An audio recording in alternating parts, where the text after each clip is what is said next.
வேலூர் மாவட்டம் திருப்பத்தூரில் தூய்மை இந்தியா திட்டத்தின் கீழ் ஊடகங்களுக்கு போஸ் கொடுப்பதற்காக சுத்தமாக இருந்த சாலையில் குப்பையை கொட்டி அதை ராஜஸ்தான் மாநில அமைச்சர் பெருக்கி வாரிய நிகழ்வு அப்பகுதியை மக்களிடையே நகைப்பை ஏற்படுத்தியுள்ளது. வேலூர் மாவட்டம் திருப்பத்தூர் பேருந்து நிலையம் அதனை சுற்றியுள்ள பகுதிகளில் பாஜக சார்பில் தூய்மை இந்தியா திட்டத்தின் கீழ் தூய்மைப்படுத்தும் பணி நடைபெற்றது. இதில் ராஜஸ்தான் மாநில உயர்கல்வி, சமஸ்கிருத கல்வி, அறிவியல் மற்றும் தொழில்நுட்பத்துறை அமைச்சர் கிரண் மகேஸ்வரி கலந்து கொண்டு குப்பைகளை கூட்டி வாரி அப்புறப்படுத்தினார்.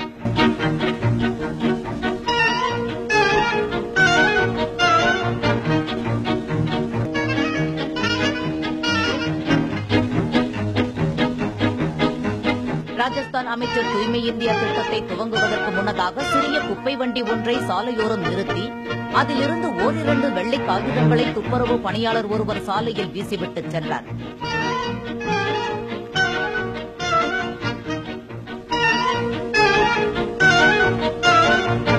துப்புரவு பணியாளர் காகிதங்களை வீசிச் சென்றதும் குப்பை கூடைகள் மற்றும் துடைப்பம் சகிதமாக அந்த சாலைக்கு சென்ற ராஜஸ்தான் அமைச்சர் தலைமையிலான பாஜகவினர் கையுறைகள், முகமூடிகள் அணிந்து கொண்டு காகிதங்களை பெருக்குவதற்கு தயாராகினர். பின்னர் 4-5 காகிதங்களை ராஜஸ்தான் அமைச்சர் கூட்டி பெருக்க அவற்றை பாஜகவினர் மெல்ல அள்ளி கூடைக்குள் போட்டனர்.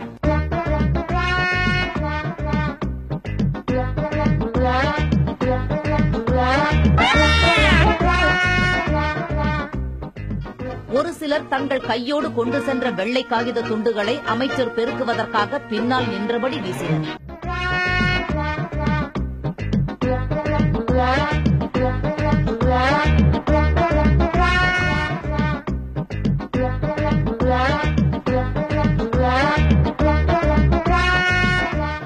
விசிஎம் தெருவில் இருந்த கடைவாசலில் குப்பைகள் எதுவும் இல்லாத நிலையில் அங்கு கண்ணுக்கு தெரியாமல் கிடந்த 2 காகித துண்டுகளை கூட்டி வாரிய அமைச்சர் கிரண் மகேஸ்வரி அப்பகுதியில் இருந்த வீட்டு உரிமையாளர்களுக்கு பிளாஸ்டிக் கூடைகளை வழங்கி மட்கும் குப்பை, மட்காத குப்பை என்று தனித்தனியே சேகரிக்கும்படி அறிவுரை வழங்கினார்.